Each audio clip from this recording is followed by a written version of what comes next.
Pelabuhan Perikanan Samudra Cilacap, Jawa Tengah, dikenal sebagai salah satu daerah penghasil ikan laut terbesar untuk wilayah laut selatan Indonesia. Tak kurang dari 19.000 ton ikan laut bisa dihasilkan dalam 1 tahun. Inilah kisah bagaimana orang-orang kecil dengan keras membebaskan diri dari kemiskinan dan berjuang meraup berkah dari laut selatan.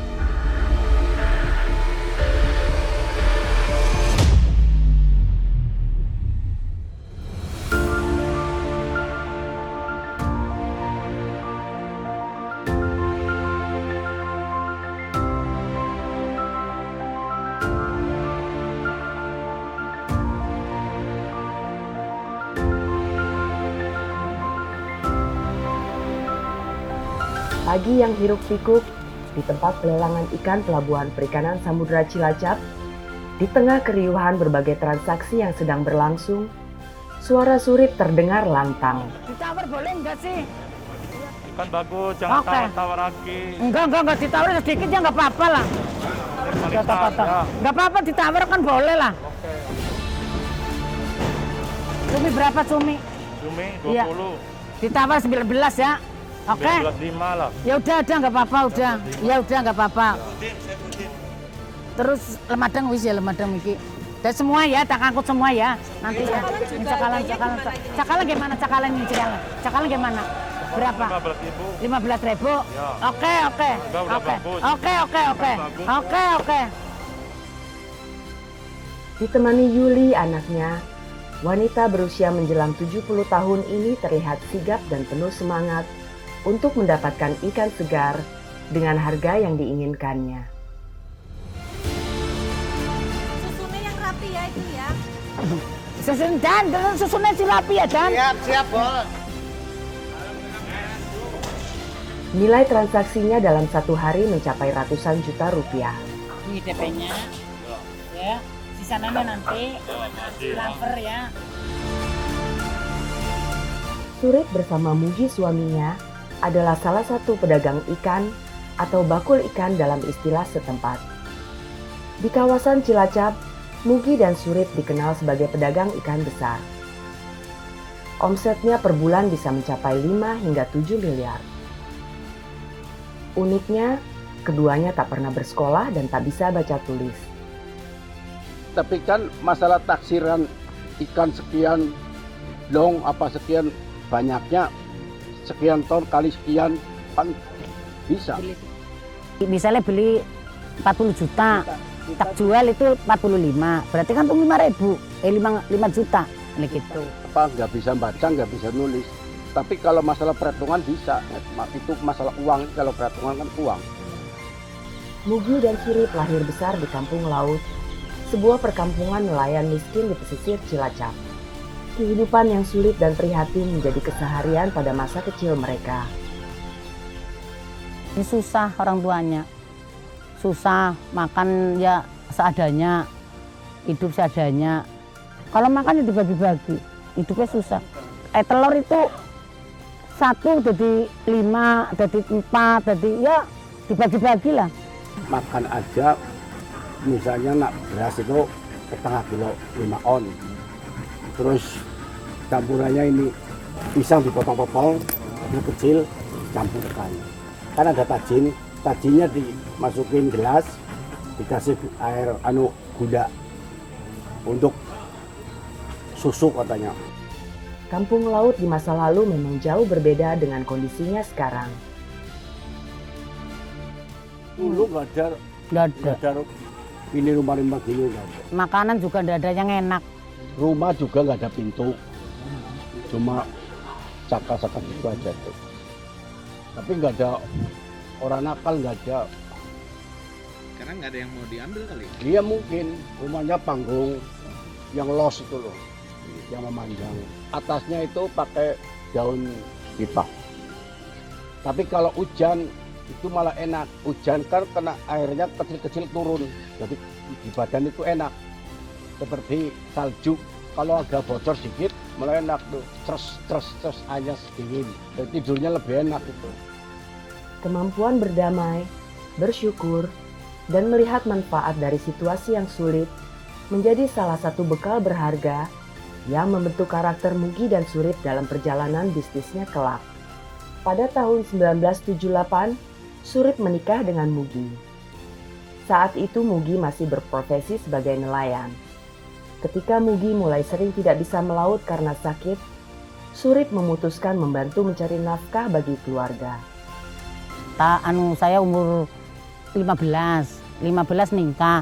Belum sama ini nikah duluan.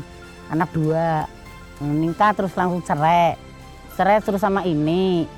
Masih sengsara. Itu masih susah. Dagang terasi dari sini dijual ke Cilacap, ebi, ikan. Terus jual beli sama nelayan kecil-kecil sana. Tahun 1980, Surip mulai menjual ikan yang ditaruhnya dalam wadah ember. Awalnya hanya ikan-ikan kecil yang dijualnya di pasar lokal. Perlahan usahanya mulai berkembang. Bersama Mugi, Surip menjual ikannya hingga ke kota Cirebon. Terus suruh ngambilin ikan yang kecil-kecil, terus saya bawain ke Kroya Mujur, terus Kroya, terus Tegal terus Pangandaran, Cijulang, Cibendak, Cirebon, Brebes. Kita lama-lama kan bangkit-bangkit. Beli mobil. Mobil paling mahal kan 22. Kita kan ada untung. Dulu harga 2.500, saya jual 6.500. Berarti untung 4.000. Kalau kita bawa 1 kintal, berarti kan untungnya udah 40. Nah, semakin sini kan dikumpulin. Kita beli mobil Chevrolet harga 7 juta. Kita beli terus kita jalan sendiri. Terus naik ke Tegal, bawa ikan hiu. Ke Tegal, kalau pulang dari Tegal, mampir ke pasar, ambil sayuran, diantar ke kampung lagi.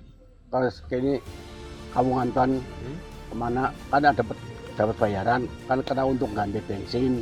Nah, itu uangnya kumpulin. Bermodal kejujuran dan kepercayaan, Mugi dan Surip bisa memborong ikan langsung dari pemilik kapal dengan sistem pembayaran di belakang.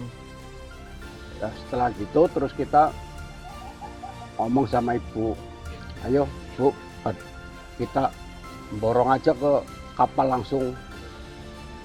Jadi kapal masuk, kita beli sama saya. Modalnya kepercayaan. Misalnya harga 40 juta, kita beli. Jadi 40 juta. Tapi dia udah tahu, nggak mau minta uang. Uangnya nanti. Kan gitu. Nah, ikan setelah sudah dijual, dapat uang, ya kita bayarkan. Kita dapat untung. Berawal dari 1 kapal, kemudian terus berkembang hingga dalam 1 hari, Mugi bisa memborong hasil tangkapan dari 10 kapal. Masalah hitungan cepat. Dapat sekian, ini sekian. Nih, potong ini untungnya. Nah, kalau kita beli kapal 1 bisa untung 10 juta, kalau kapal 10 kan bisa 100 juta. Kekayaan aset itu berapa banyak? Ya, mau kita beli tanah aja sampai nggak boleh sama pertanahan. Karena saking kebanyakan, Cilacap itu paling monjol kita. Punya setelah kita masuk ikan masuk ke Balai Maya Permek, itu saya beli truk sampai 7, beli lagi sampai 22 biji untuk ngangkutin ikan.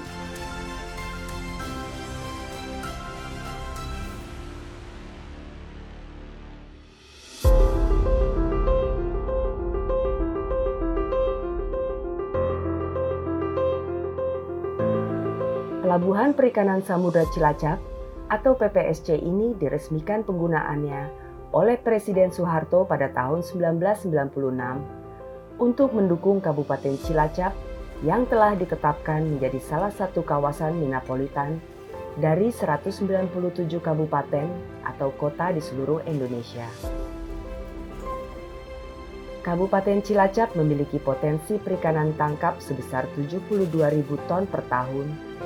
Namun pemanfaatannya baru sekitar 21%, sehingga kerap disebut sebagai raksasa tidur perikanan.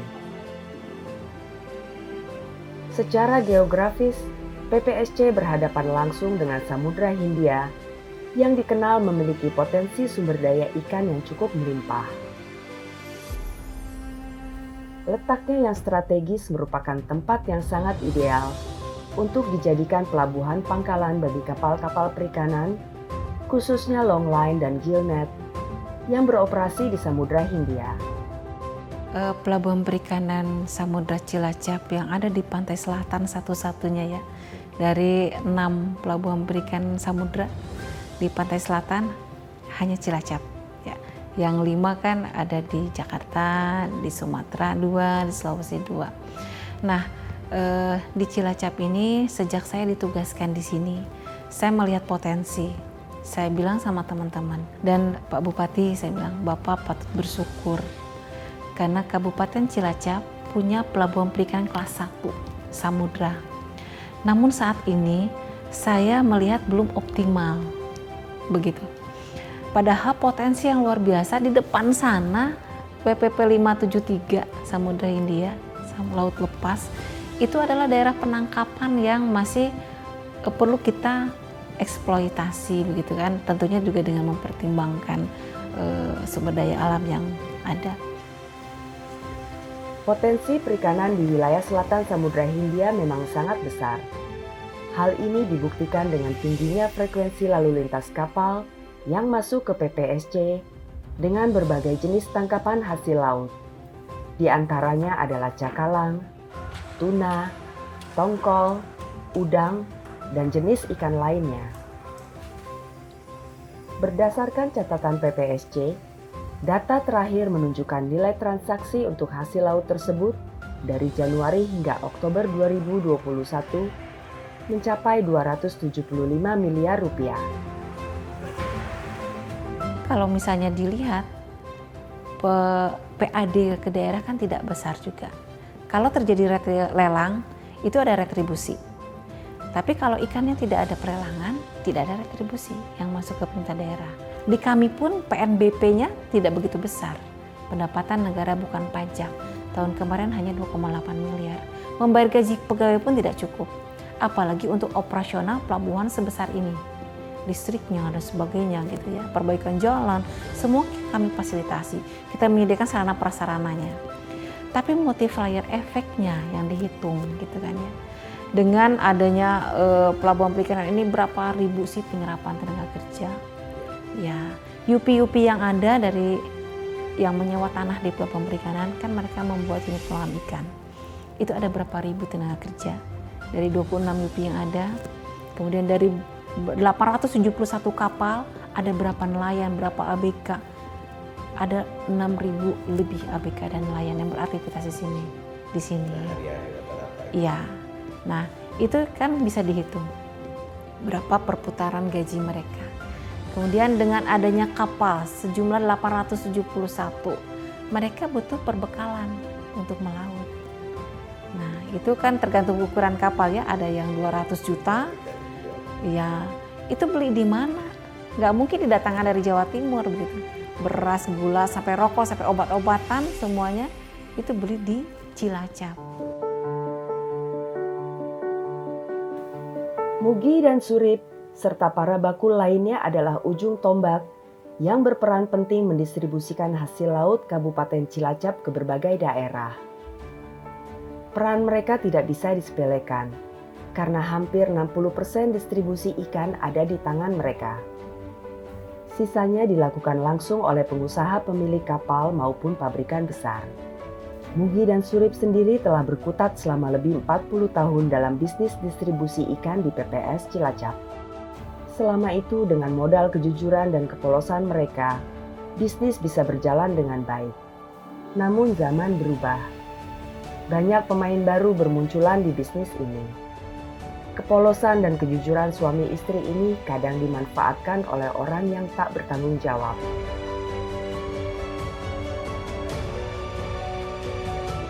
Dulu kan pernah bangkrut, 2001-2002 itu pernah jatuh karena dibohongin sama orang. Jadi beli ikan harusnya kan cash, tapi dia nggak cash, kepercayaan dibawa ke sana berapa mobil, 3 mobil gitu nggak dibayar. Satu mobilnya ya hampir ratusan gitu, ya nggak bisa dihitung itu. Banyak itu kerugiannya, makanya jadi sampai bangkrut gitu, sampai nggak bisa dagang lagi gitu loh, nggak bisa jual lagi gitu. Habis modalnya gitu. Iya, satu pernah dihipnotis dari Jogja, terus yang keduanya itu karena ketipu sama orang. Terus juga dia ibu dulu kan yang pegang bukan anak-anaknya, yang pegang orang lain. Jadi ibu kan nggak bisa baca tulis, jadi nggak tahu itu uang lari kemana, ibu nggak tahu gitu. Dengan dukungan dari anak-anaknya, terutama Yuli yang terlibat langsung ke dalam bisnis, Mugi dan Surip mulai membangun usahanya kembali.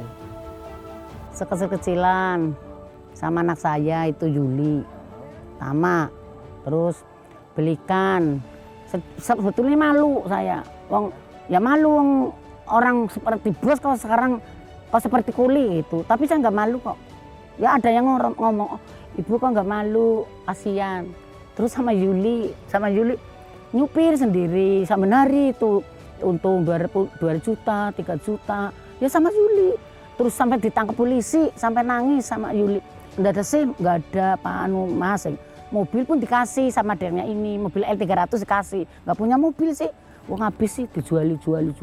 Kayak orang stres lah. Waktu itu kan ibu bangkrut, jual aset semua dijual, kan nggak ada usaha kan, nggak ada usaha, jadi gimana mau ke pelabuhan lagi, mau lelang lagi itu udah malu karena nggak punya modal, takut nggak dipercaya lagi gitu loh. Terus sama kita sama anak-anaknya ya udah dilanjutin aja sedikit demi sedikit gitu kan. Terus ibu sama bapak bangkit lagi gitu. Saat awal mulai bergabung, Yuli bertugas sebagai juru catat bagi semua kegiatan bisnis ibunya. Perlahan, Yuli juga belajar kiat-kiat bisnis melalui sang ibu. Ya ajarin. Kalau Yuli kan sekolah. Ya kayak gini, Yuli nih beli sekian, misalnya beli 10 juta. 10 juta, ini pembelian 10 juta, nih tambah biaya, tambah ini, jadi 11 juta. Lah 11 juta jualnya kemana? Ini. Berarti 12 juta, berarti untung 1 juta gitu. Ada bukunya sampai sekarang. Nah itu sampai sekarang tahu kayak gitu, diajari kayak gitu. Dulunya nggak tahu, bingung. Gimana sih ini pembelian? Kamu nggak usah bingung, saya tak jual beli yang jual beli saya, yang jual saya, kamu nulis aja gitu, nyateti, cuma nyateti aja, karena saya nggak bisa nyateti, ya hitungan saya tepat, tapi saya nggak bisa nyateti, misalnya, ini 10 juta, ini biaya apa aja, kendaraan apa saja tuh, berarti 11 juta, ini 1 juta itu semua, lah terus dijual berapa, 12 juta, berarti untuk 1 juta. Mulai dari pembelian sama penjualan, aku yang ngurusin catatannya gitu, ibu yang nawar gitu, aku yang nulisin gitu. Selama ini nggak pernah ditulis? Nggak pernah, nggak bisa baca tulis, makanya yang nulis itu orang lain gitu. Makanya ibu nggak tahu itu masuk uang berapa, keluar uang berapa, nggak tahu. Yang tahu pokoknya ibu beli ada uang kayak gitu. Kalau orang sekarang kan pakai kalkulator, kalau orang dulu itu nggak usah pakai kalkulator udah nyambung gitu. Makanya dia tahu paling ini kapal sekian ton, ini uang paling sekian, nanti untung sekian, berarti ini aku dapat untung sekian gitu. Kehadiran Yuli membawa perubahan besar dalam manajemen perusahaan, terutama dalam pengelolaan keuangan yang sebelumnya berantakan. Saya kalau uang banyak tuh nggak pernah di bank kayak ngapa, tanda tangan juga yang apa, nggak tahu bang, nyimpen uang pakai karung kandi, iya sampai 1 M itu saya di kandi, ditaruh itu di belakang pintu apa ditaruh sini, ini kan ada tempat tidur, lihat kayak segini, paling kali ini kalau mau seneng ya ini ngambilin gitu, 100 juta apa 50 apa 10, nggak tahu saya. Dulu emang nggak tahu, sekarang sama aku sedikit-sedikit tak ajarin. Ini loh yang namanya bank, ini ya namanya rekening, ini ATM kayak gini gitu. Bisa sekarang. Sekarang udah bisa, udah Pakai mending. ATM bisa.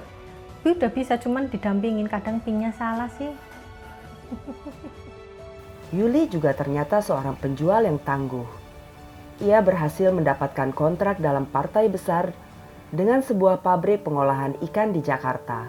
Ya buka-buka internet, terus ini PT bener apa enggak gitu. Terus kita tanya sama orang Jakarta juga, ini PT ini orangnya bener apa? Bener, itu bener Yuli gitu. Kesana aja, ini nomor teleponnya. Terus langsung itu kita telepon-teleponan. Ya udah besok kamu ke Jakarta aja, kita tekan kontrak aja. Kita beli ikan dari kapal, terus kita jual ke Jakarta di PT Pengalengan gitu loh. Jadi untungnya lebih besar, jadi terus nanjak gitu. Kita ibaratnya kita udah punya pegangan dari PT gitu, jadi kita harga nggak mungkin akan goyang gitu. Kita sekali bawa itu kalau satu hari bisa 2 mobil, 3 mobil gitu. Ya berarti kapasitas 8 ton, paling sedikit 5 ton. Musimnya banyak itu satu hari bisa 4 mobil. Tergantung itunya, penghasilan kapal itu. Satu mobil itu kan ada yang HDL itu kapasitas 10 ton. Kadang 10 ton, nyampe 15 ton lah. Membantu saya 100%, 1000% marah. Kalau nggak ada itu merasa susah. Karena apa? Lah ya nggak ada yang bantu. Karena apa? Anak berapa banyak nggak ada, cuma ini. Lain nggak Bu? Ya alhamdulillah sekarang ya lancar lah, alhamdulillah. Kesehatannya ya alhamdulillah, kas usaha ya alhamdulillah. Ya untung sedikit tapi ya lancar gitu. Jadi omsetnya besar. Untung 250 bulan ton besar enggak? Sekali kirim saya sampai 25 ton, sampai 30 ton sekali kirim loh. Kalau cakalan loh. Kalau tuna paling enggak 10 ton satu mobil itu.